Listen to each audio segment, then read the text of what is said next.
Light Vessel 87, and whatever ship of whatever numbering it had took that station would have Ambrose painted on the side of it with a big billboard. So ships coming in would see, oh look, there's the Ambrose light ship, and they could head right for it.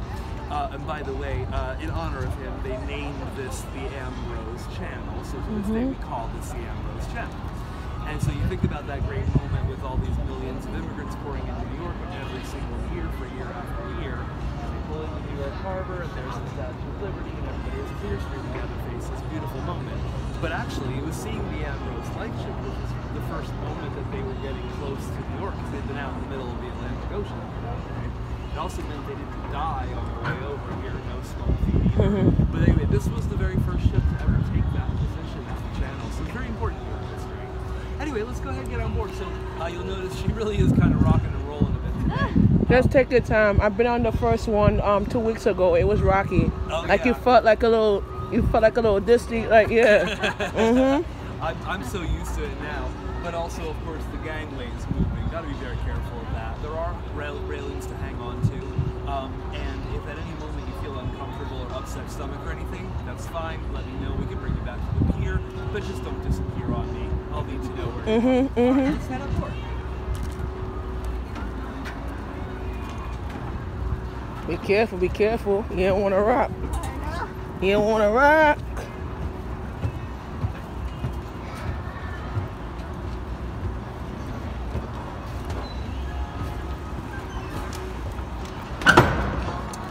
Oh, Yeah. damn. Yeah, this is more than she usually moves.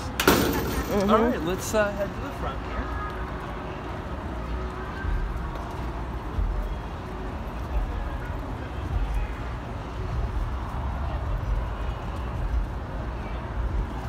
So a light ship like this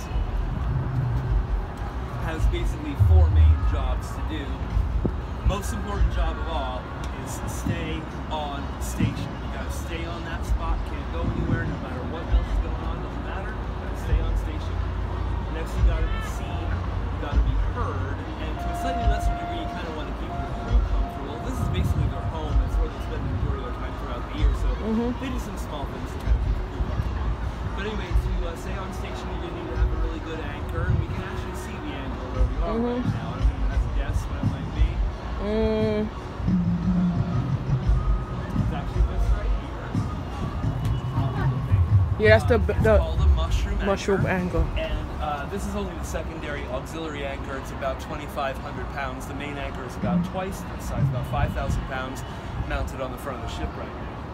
And unlike the anchor like you see on the front of Wavertree that has the hooks on it, those hooks are really good for like catching against rocks on the ocean floor, but you might get a little drag now and then if the current is strong enough.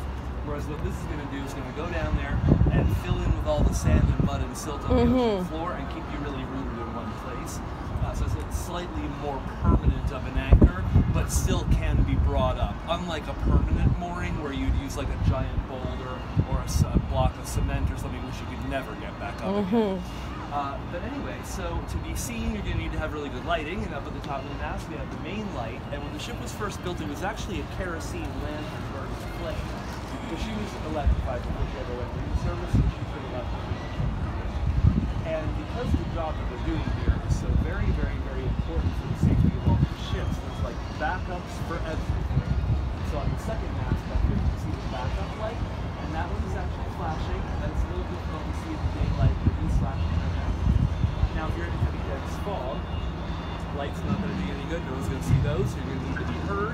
First, we've got the steam horn, the big black trumpet thing on top of the smokestack up there.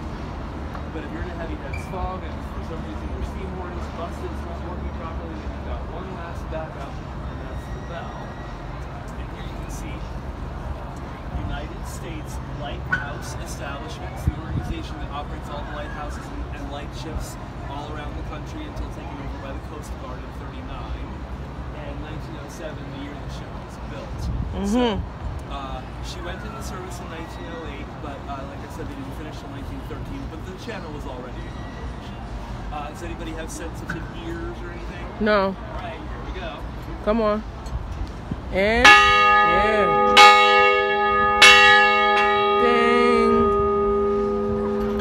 I ring it louder than anyone else, but so I've been told. But I want to give you the real experience here, But anyway, keep in mind if there's a heavy dense fog for 7, 8, 9 hours, there's a guy standing here ringing this bell the entire time. Probably switching with other crew, but I hope they had caught him all. Anyway, so this here, one last thing, is called the capstan. So if you imagine like how heavy these ropes would be, especially if they were wet, and they would be probably most of the time, one or two guys is not nearly going to be strong enough. So instead you wrap the rope around this part here, you have big wooden poles in here like so, and you're pushing around. It makes it a lot easier to lift up heavy objects. And also this one has a motor attached to it, which we'll see from below a little later on.